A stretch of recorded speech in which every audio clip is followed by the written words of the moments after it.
कि वहां दिखाई दिया और जहां डूबा फिर जहां से वो सनराइज हुआ वहां पहुंचा, तो इतनी कॉमन बात होती तो वो क्यों लिखी जाती? काजी जी कुछ कहना चाह रहे हैं? इमाम ये इसलिए लिखी गई है कि अल्लाह की कुदरत क्या क्या है। हाँ। और अल्लाह ने इस जमीन को, इस आसमान को, इस दुनिया को, इस जहान को बनाया है, इसमें क्या क्या चीजें रखी हैं, किस किस तरीके से उसके कब्जे में है ये उसकी कुदरत का मुजाहरा है। तो यही तो वो पूछ रहे हैं कि वो सूरज कहाँ कीचड़ में डूबा। बुखारी साहब वो कीचड़ बता दीजिए कौन सी थी जहां आप सिकंदरी बताइए, आप चश्मा अब हयात बताइए, अगर इतनी बड़ी। अरे भाई कुरान में लिखी भी कोई चीज हम मानते ही नहीं तो हम। जय दोस्तों, जय श्री राम। तो भाई आप लोगों को कुछ फैक्ट एंड फिगर दिखाने वाले हैं जिसके बाद साइंस ने सुसाइड कर लिया। आप लोग क्या कमेंट में रखें, वीडियो शुरू करते हैं। आप मत मानिए, आपके न मानने से क्या होता है? आपकी औकात क्या है इस मामले में? नहीं छोड़ दीजिए, आप ना बताइए। कोई औकात नहीं है, आपको कोई नहीं मानता है। आप अपना बताइए, रिजवी जी का छोड़ दीजिए, आप अपना बताइए। कोई औकात नहीं है, आप इतना नाराज मत होइए, लेकिन हमें ये बता दीजिए वो कौन सा चश्मा वो कीचड़ की जगह थी और वो जगह बता दिए कि जहाँ सूरज डूबता है, वो पॉइंट बता दिए। भाई मैं भी जाके रिजवी जी एक मिनट रिजवी जी, ये आपसे चश्मे को अभी साइंटिस्ट नहीं कर पाए हैं। रिजवी जी रिसर्च चल रही है, चलती रहेगी, पता लगता है। वो चश्मा भी देखना है, वो भी देखना है जहाँ सूरज डूबता है। रिजवी जी आपसे नाराज, आपको नहीं बताएंगे, ये मुझे बताएंगे, आपको नहीं बताएंगे। आप ही पूछ लीजिए, आपको नहीं बताएंगे, आपसे नाराज है। अच्छा, आप मेरे से तो नाराज नहीं है, मैं तो आप दोनों को एक मिडिलमैन की तरह मंच दे रहा हूं बुखारी जी अपनी बात रखने के लिए। आप मुझे बता दीजिए कि वो सूरज कहां, कौन से कीचड़ में और कौन सा चश्मे में डूबा था। ओ इनको मत बताइए, मुझे बताइए बुखारी जी। देखिए, दुनिया अभी पूरी इतनी बड़ी है, अभी कोई साइंस पूरी दुनिया को नहीं ढूंढ पाया। इस सब क्या देखना पड़ रहा है? अच्छा है मैं अंधा हूँ। दोनों ट्रिक बता दिए इनके। एक तो गोया जो ब्रैकेट में लिखा उसे यूज करके ऐसा शो करते हैं कि मान लो उसको एक इल्यूजन हुआ, ऐसा लगा के डूब रहा है। अब ये जो हदीस है सुन्नन दाऊद में से है, हदीस नंबर है 4002। इसमें मोहम्मद बिन अब्दुल्ला का एक साथी है उनके साथ जिसका नाम है अबू जार। वो बता रहा है कि मैं पैगंबर के पीछे बैठा हुआ था, पैगंबर और मैं गधे पर सवारी कर रहे थे, और ये वो समय था जब सूरज डूब रहा था, क्योंकि यहाँ पे टाइम की बात आई है, while the sun was setting. तो वो कहता है कि पैगंबर ने मुझसे पूछा कि क्या तुम जानते हो कि जो सूरज कहाँ डूबता है? तो जो ये अबू जार था उसने बोला कि ये तो अल्लाह का जो पैगंबर है वही बता सकता है, उसी को सबसे ज्यादा पता होगा। तो अब जो अल्लाह का पैगंबर वो आंसर दे रहा है वो क्या है? ये डूबता है एक गर्म पानी के चश्मे में। अब इसमें तो कोई कंफ्यूजन नहीं है कि उसके मुंह से जो उसके मुंह का सेंटेंस है, it sets in a spring of warm water. अब यहाँ पर इनको खेलने का भी कोई ग्राउंड नहीं मिलेगा। पूछिए इनसे क्या जिम्नास्टिक्स कर सकते हैं। गलत हदीस बता रहे हो, अपनी मर्जी से उसमें असम्पशन डाल रहे हो। और हाँ, इसमें एक और खेल खेल सकते हैं कि जो हदीस है वो ऑथेंटिक नहीं है, तो मैं उसकी ग्रेडिंग बता देता हूं। लिखा हुआ है सही हदीस है, सही इन चेन। अरे आप अपने चेहरे पे लाइट नहीं लगा रहे हो, डर के मारे, और हमको बता रहे कि हम आवाज बंद करें। सर आप आवाज बंद कर रहे हो, डरने का क्या है? तो चेहरे पे लाइट भी नहीं लगा रहे हो कि कोई आपको देख ले। अरे क्या इतना डरना है? जब डिबेट में बैठ रहे हो तो मुंह काला करके बैठने की जरूरत क्या है? डर जितने लोग हैं ना वो चलिए आगे बढ़ते हैं। अभी अब मैं महेंद्र पाला रेड्डी के पास चलता हूं। महेंद्र पाला रेड्डी जो बात यहाँ पर अभी नीरज जी ने कही या इन सब ने कही, इस पर आपका क्या कहना है? आखिर कुरान और विज्ञान बड़े परिप्रेक्ष्य में बताइए। अब इसको सूरज और इसको मत पकड़ के बैठिए। महेंद्र पाला रेड्डी। अरे अल्लाह तो बाज महिलाओं को भी संतान दे देते हैं। बाज महिला उसको कहा जाता है जो कभी संतान जन्म न दे सके।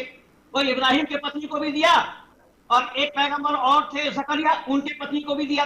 अल्लाह तो आसमान से खाना भेजते ईसा को। तो अल्लाह ने 100 साल में खाना सड़ा गला नहीं, गधा कंकाल बन गया। चलिए, वैसे आपके बुखारी जी यहाँ से तारीफ कर रहे हैं कि आपकी जो अरबी है वो बहुत अच्छी है। क्यों बुखारी जी, आप तारीफ करेंगे कि नहीं इनकी अरबी की? बाकी सहमत होना हो, जिसने जिस मौजू पे मेहनत करी है उसको मिलती है। चलिए, आपकी मेहनत के काबिल है। इधर कम से कम ये स्वीकार कर रहे हैं कि आपने इसमें, ये पहले मुसलमान थे, आप जानते हैं? शुक्रिया। मेरी पढ़ाई दर्स निज़ामी से है साहब। मैं आलिम हूँ, आलिम फाजिल हूँ, मैं हाफिज भी हूँ, मौलवी भी हूँ, और दर्स निज़ामी से हूँ। अरो छोड़ के अभी सनातनी हैं। ये भी बताएं कि मैं मदरसा अमीनिया इस्लामिया कश्मीर एक दिल्ली से हूँ।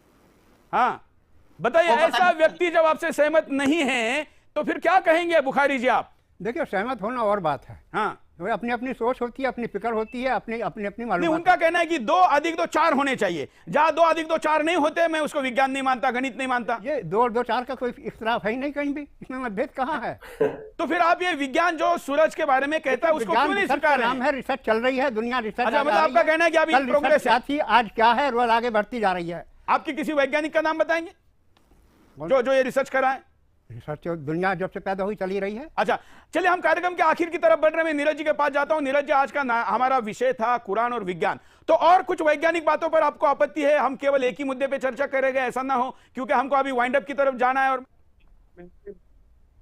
एग्जांपल मैं देता हूं आपको, जो सूरा नंबर 67 है उसकी आयत नंबर 5 है। हाँ, उसमें लिखा है, और हमने नीचे वाले आसमान को चिरागों से जीनत दी है, और हमने उनको शैतानों के मारने का आला बनाया, और हमने उनके लिए दहकती हुई आग का अजाब तैयार कर रखा है। अब इसका अर्थ है कि जो इस्लाम की थियोलॉजी है उसके अनुसार 7 आसमान होते हैं, जिसको मॉडर्न साइंस नहीं मानता, क्योंकि आसमान जैसी कोई जगह नहीं है। अब ये जो मौलाना साहब है, इनसे में थोड़ी सी सहानुभूति है कि इन्हें अपनी किताब का प्रचार करना होता है। वो एक ऐसे टाइम पे थी कि ऐसे व्यक्ति ने लिखी थी जिस इन चीजों के बारे में कोई जानकारी नहीं थी। तो अब ये बता रहे हैं इस किताब में क्या लिखा है कि जो सबसे नीचे वाला आसमान है उसके नीचे चिराग लगे हैं, और शैतान क्या करते हैं, जो शैतान होते हैं वो कई बार ऊपर जो फरिश्ते बात कर रहे हैं वो सुनने के लिए कान लगाने की कोशिश करते हैं। तो उन्हें जो मिसाइल छोड़ी जाती है, वो जो टूटता हुआ तारा है ना, जो टूटता हुआ तारा तो असल में अल्लाह मियां मिसाइलें छोड़ रहे होते हैं उनको मारने के लिए। अच्छा, अब विज्ञान ये कहता है कि जो छोटे छोटे आसमान में जो छोटे छोटे पत्थर घूम रहे हैं वो कभी कभी चलते हुए जब धरती के वातावरण में आते हैं, वायुमंडल में आते हैं, तो वहां फ्रिक्शन के कारण वो जल जाते हैं। तो मॉडर्न साइंस ये बोलता है, लेकिन इस्लाम का जो नूर है वो ये कहता है कि जो अल्लाह ताला है वो जो 7वें आसमान पे बैठा है वो देख लेता है कि ये फरिश्तों की आवाज सुना है, फिर वो चमकते हुए तीर उनको मारता है जलते हुए। और ये जो है कुरान और साइंस का आपस में एक और पॉइंट ऐसा जहाँ पे बहुत टकराव दिखाई देता है, और उसे जस्टिफाई कर पाए तो बड़ी अच्छी बात रहेगी, मैं भी इस्लाम कबूल करूँ। तो इतनी ये बात रह गई थी। तो मैं उसामा के पास चलता हूँ। उसामा, जो बात यहाँ पर नीरज जी ने कही है उस पर कुछ कहना है? हाँ सर, उनका मुद्दा है कि 7 आसमान क्या है, कैसे है भाई ना। हाँ, 7 आसमान की बात कर रहे हो कि आपको पता है आसमान जो होते हैं अरबी में उसको समा और समावाती कहा जाता है। समा के वर्ड 2 है, एक होता है ऊपर की तरफ और एक होता है बादल के लिए, और समावाती आसमानों के लिए होता है। अब मैं ये प्रूव करता हूँ 7 आसमान कैसे है। हाँ, सुनिए, 7 आसमान इस तरीके से है कि जब हम हदीस पढ़ते हैं तो हदीस में नबी बोलते हैं एक आसमान से दूसरे आसमान की दूरी कुछ इस तरह है कि हम एक डेजर्ट में रिंग फेंक दे उतनी, और वैसे ही 7 आसमान है। उसी तरह 7 आसमान मतलब उतना स्पेस है, एक आसमान से दूसरे आसमान की तरफ सेम स्पेस, दूसरे से तीसरे की तरफ, और तीसरे से चौथे, और चौथे से 5वें की तरफ। साइंटिस्ट बोलते हैं अगर हम लाइट की स्पीड से भी ट्रेवल करें ना तो भी हम स्पेस को पार नहीं कर सकते। तो भाई वीडियो यहीं तक थी। इस वीडियो के पार्ट 1 और पार्ट 2 डिस्क्रिप्शन में लिंक आप वहां से जाकर देख सकते हैं। तो पूरा मामला क्या था कि जो ये नीरज जी हैं जो ब्लू शर्ट वाले इस वीडियो में, इन्होंने मेरे ख्याल में कुछ आयतों पर इनको डाउट था, जिसको लेकर इन्होंने अर्जी डाली थी कि इनको चेंज किया जाए, जो कि साइंस के बिल्कुल खिलाफ है। पहला जो वर्ड था वो तो काफी पहले भी है, इसमें जो बताया गया था कि भाई सूरज मटमैले कीचड़ में ढल जाता है शाम को, ठीक है। यानी भाई आप भी अपनी छत पर जाके देखोगे, ऐसा लगता है कि भाई आपसे अगले से अगले गांव में वहां पर सूरज ढल रहा है। तो इन्होंने भी ऐसा ही शाम को देख लिया होगा, तो इन्होंने वैसा लिख दिया कि मटमैले कीचड़ में सूरज डूब जाता। तो इन श्रीमान जी को, बुद्धिजीवी को बता दे कि पृथ्वी हजारों पृथ्वी है, सूर्य में समा सकती है, सूर्य इतना बड़ा है। आप लोग क्या कमेंट सेक्शन में जरूर लिखें। जय हिंद, जय भारत, जय श्री राम।